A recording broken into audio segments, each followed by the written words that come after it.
Good morning. My name is John Mariano. My topic is all about the danger of technology. The danger of technology.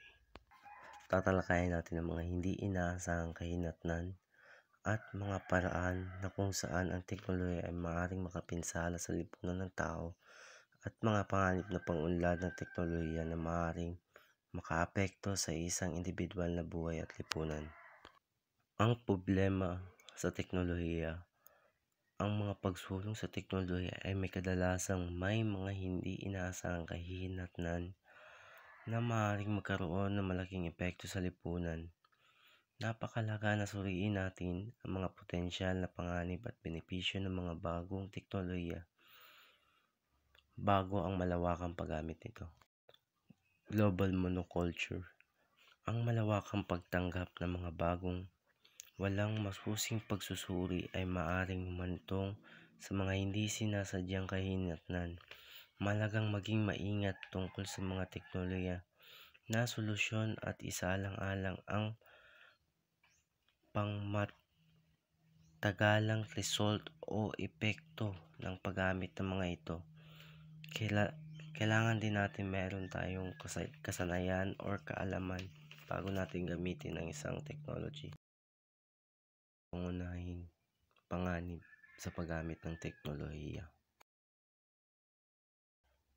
Weakening resilience. Technology makes societies less resilient. People become overly dependent on complex systems, losing essential skills and knowledge necessary for survival in challenging situations.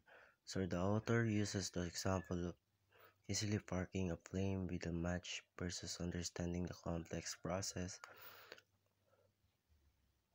combustion engine. O sa madaling salita, sobrang pag-asa sa technology ay nagpapababa sa lipunan. Example, over-reliance on GPS navigation can weaken a person's ability to read maps or navigate without technology, making them vulnerable if the system fails. Second is fueling high consumptions. Technology fuels high consumptions, leading to environment problems and sustainable practice. This is linked to massive energy demands of online activities and data servers. Fueling high, pagbibigay ng mahabang oras sa isang teknolohiya or gadget. How technology fuel high consumption. Streaming platforms use algorithms to keep users engaged, creating a fear of missing out of FOMO. Fear of missing out, refers to the anxiety of not keeping up the latest trends, gadgets, software, or innovation. It can manifest in several ways, such as upgrading device frequently, chasing emerging trends constantly, adopting new software platforms. This graph shows the danger and consequences.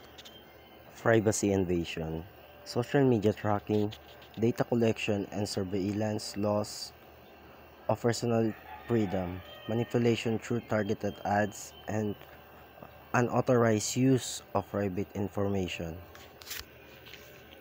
Reduce productivity. Excessive time spent consuming digital media reduces overall productivity. Nababawasan nito ang ating skills sa paggamit ng social media or paggamit ng technology. Mental health issue. Overconsumption of digital media is linked to anxiety and sleep disorders.